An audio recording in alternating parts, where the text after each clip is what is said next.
It's good to be with you guys all again.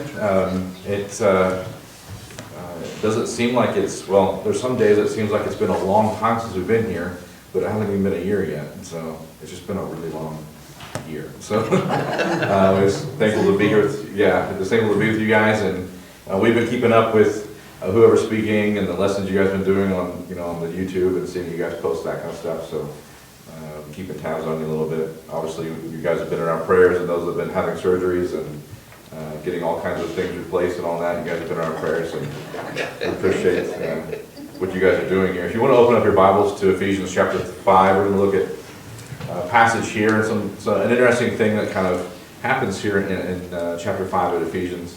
There's a phrase that repeats several times in the book, but 3 times here in this passage. He opens up in chapter 5, verse 1, "Therefore be imitators of God as beloved children." And when I think about that idea of imitating God as children, my first thought, my first mindset is to think about how do children imitate their parents? How do they do that? They want to walk in their shoes. They put on dad's shoes or mom's shoes and try to walk like they do. They hold the hand and walk by mom and dad. And I remember growing up, my dad used to walk so fast. I don't know why he walked so fast, but it was part of us as a challenge to learn to walk as fast as dad. And now Kara tells me all the time, "Slow down, why are you walking so fast?" But I was imitating my father. That's how my dad walked. But it's interesting, in this chapter, 3 times he mentions how we walk. In verse 2, he says, "And walk in love just as Christ also loved you, and gave himself up for us, offering and a sacrifice to God as a fragrant aroma." And so we need to, as imitators of God, to first walk in love, just as Christ did. And we think about his sacrificial love and what he did for mankind, despite who we were or who we weren't at the time. He still loved us, and he still did those things. And that was a fragrant aroma to God.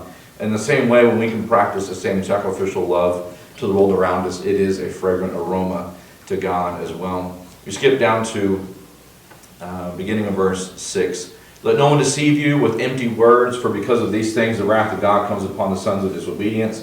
Therefore do not be partakers with them, for you were formerly darkness, but now you are light in the Lord.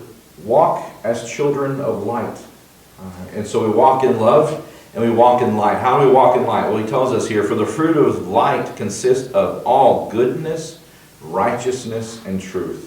I'm going to walk in light. I'm going to walk in these ways. These are things that are going to exemplify my life and how I live. I'm going to be all goodness and righteousness and truth, and I'm going to shine that light out into the world around me. I walk in love, I walk in light, and I walk in a way to show who God is. And in doing so, I'm trying to learn what's pleasing to the Lord, not to myself first. I'm trying to learn what's pleasing to God. And then verse 15, "Therefore be careful how you walk, not as unwise men, but as wise, making the most of your time for the day, because the days are evil. So then do not be foolish but understand what the will of the Lord is." And so we see here, walk in love, verse 2.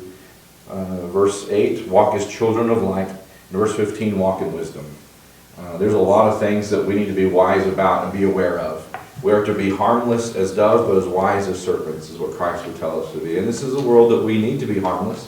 We need to do no harm in what we do, but we do need to be wise. We need to have our heads up and aware of what's going on. So be careful how you walk. There are places where we walk where we need to be careful, of course, around here in these areas. Be careful where you walk and how you walk. You go into downtown areas, be careful where you're walking, of course, of those things as well. But in this life, we need to be careful where we're walking. Sometimes you can walk and not be paying attention. Have you done that before? You're walking around not paying attention. Maybe you're distracted. Maybe you're walking looking at your cell phone. Has anybody done that? Maybe not so much here, but I've heard it happen. Our daughter did that one time and tripped and skinned her knees up. So not wise to do that. So don't be walking distracted is in our Christian walk. And we can do that. We can get distracted. There'll be things that are shiny and we get distracted from what we're supposed to be doing. So walk not as unwise but as wise, and make the most of the time we have, because the days are evil, short, long, or whatever they are, but they're evil. Things happen. And he's not necessarily citing any specific thing, but things happen. And we need to be wise and make the most of our time, because the days are short and they're evil. Don't be foolish, but understand what the will of the Lord is. And so as we walk in this life, we need to make sure we're aware of God's will in our life, make sure we're aware of what He would have us to do in walking and being an example. So tonight, if there's anybody who wants, so I need to walk a little bit better, I've not been walking the way I should. Maybe you need the prayers of the church for any reason, or maybe you're just going to make a decision where you're sitting, so I'm going to walk better. I've been distracted. I've not been shining like I should. I could be more loving. Let's make that decision as we stand, as we sing.